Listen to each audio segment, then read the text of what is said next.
Welcome back, everyone. We are here to talk about part 2 of our AAN annual meeting abstracts in the movement disorder sphere, specifically in Parkinson's, selected by Dr. Submaranian. So welcome back. Thanks again for joining us, Indu. Thank you. A pleasure to talk to you guys about the cool things at the meeting and some of the abstracts that caught my eye. Yeah, wonderful. So what were your highlights in the therapeutic sphere? What can we tell people who are asked what's new in treatment of Parkinson's disease? So one of the things that I think caught my eye was this GLP-1 study with this novel drug, liraglutide. At least it's novel in Parkinson's disease. It's something that's been approved, I believe, in diabetes and obesity treatment. There's been a lot of interest in the GLP-1, which are the glucagon-like peptide 1 drugs, the agonists of those receptors. And so basically, Dr. Tagliati, who's a colleague of mine just up the street at Cedars-Sinai, has really put a lot of passion and interest and focus in this sort of avenue, studied this drug liraglutide, and he had an abstract at the AAN meeting. This was a single-centered, randomized, double-blind, placebo-controlled trial, and they gave, in addition to regular medicines, this once-daily self-administered injections of liraglutide. 1.2 or 1.8 milligrams is tolerated versus placebo, and this was for 52 weeks after titration. And they looked at some outcome measures that included the Unified Parkinson's Disease Rating Scale, Part 3, which is the motor measure. They also looked at the non-motor symptom subscale, as well as, or this non-motor symptom scale, the NMSS, as well as the MADRS dementia rating scale. And they looked at that at week 54.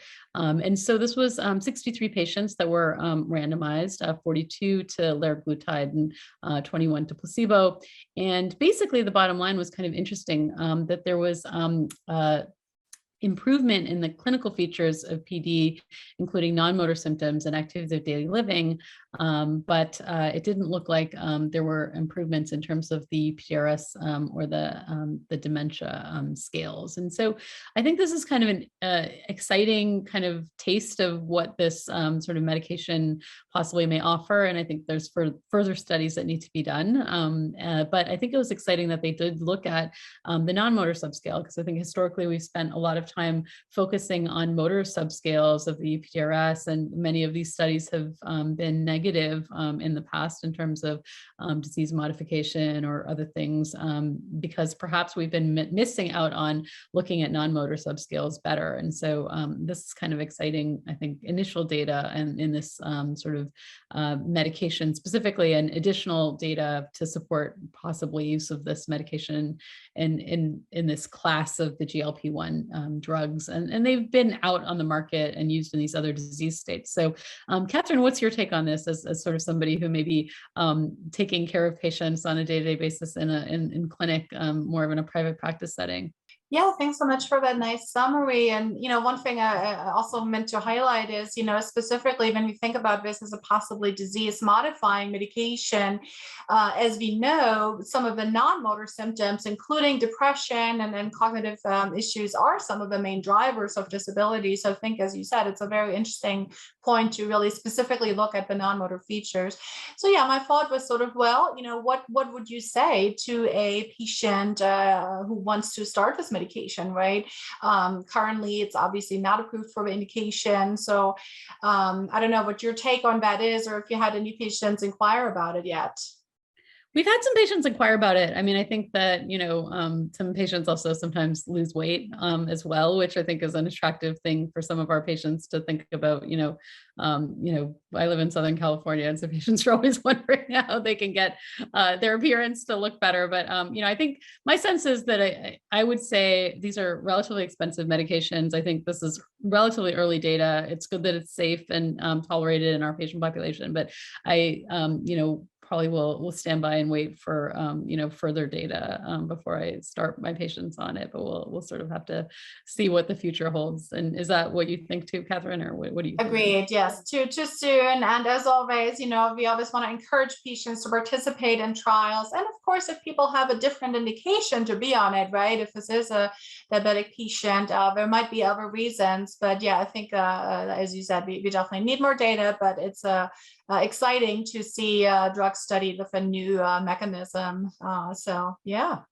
Well, I guess we're going to switch gears a little bit with our next abstract here we wanted to highlight, which is entitled Survival Differences Among Patients with Parkinson's Disease and Parkinson's Disease Psychosis, a population-based study, which was published with the last author, Dr. Rudolfo Savica at Mayo Clinic, who's a friend of mine.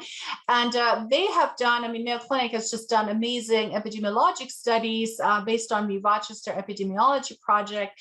And I did find this study very interesting because that hasn't been looked at very specifically. You know, patients will always ask, well, you know, how does Parkinson's disease affect my long-term prognosis and so on, right? And we know in general, there's not a large difference in life expectancy, but specifically for these patients here, what was looked at, how patients who do experience psychosis, and they again have this amazing database. So they looked at 69 patients out of 225 with Parkinson's disease over like a 10-year time span.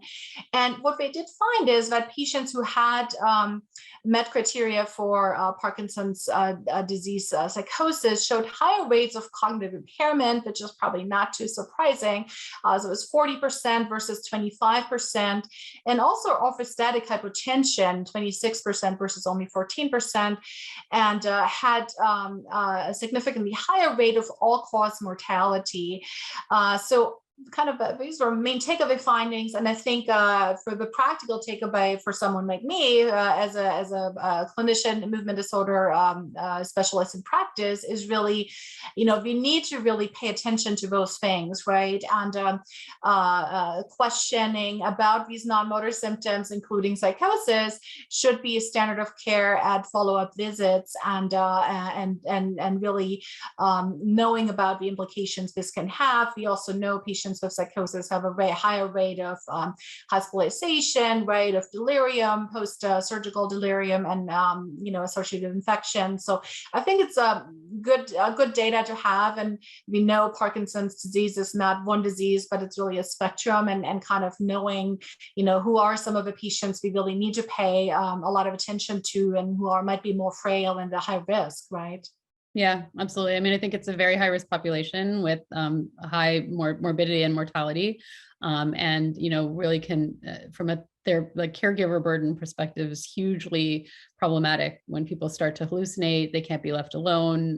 The caregiver really has to sort of be around 24/7 almost. And what struck me about that data in this paper, or in this abstract, was the high incidence of the orthostasis as well. So you have a population that may be psychotic, seeing things that aren't there, motorically well enough to sometimes act upon it. I see a burglar, I want to jump up and save my wife from the burglar, and then can drop their blood pressure as soon as they stand up and you know, pass out. So it's a really, really tough patient population, I think, to get good sort of activities of daily living and quality of life scores up in. And so if we can find ways to support the caregiver, keep patients, you know, in their homes, but with help, I think, because I think if you go to stand a patient like this and you're dealing with orthostasis on top of psychosis, often in a frail, you know, advanced Parkinson's patient, it can be a lot for the caregiver. So I think, again, gives us additional data to try to support the caregiver. Also from a therapeutic standpoint, if there's that high an incidence of orthostasis at baseline, some of the medications that we sometimes treat psychosis with can also drop blood pressure as well. And so I think it's useful data to find out about those blood pressures, which I may not have been as good about checking in some of these patients. So Absolutely. Yeah, it should be standard of care to check orthostatics in our patients, especially with more complicated Parkinson's. Yeah, and again, we're tying back to this theme of interdisciplinary care, you know, possibly palliative care services for patients to really address their needs. Very good. Well, thanks so much. It was a pleasure talking to you, and hard to pick among the many, many abstracts. So for those who want to hear more, there's still the virtual meeting, and you can still buy access to all these amazing scientific and educational updates. And hopefully we'll see each other again in person at the meeting next year. So thank you so much, Indu, for talking to me today. Thank you. Take care.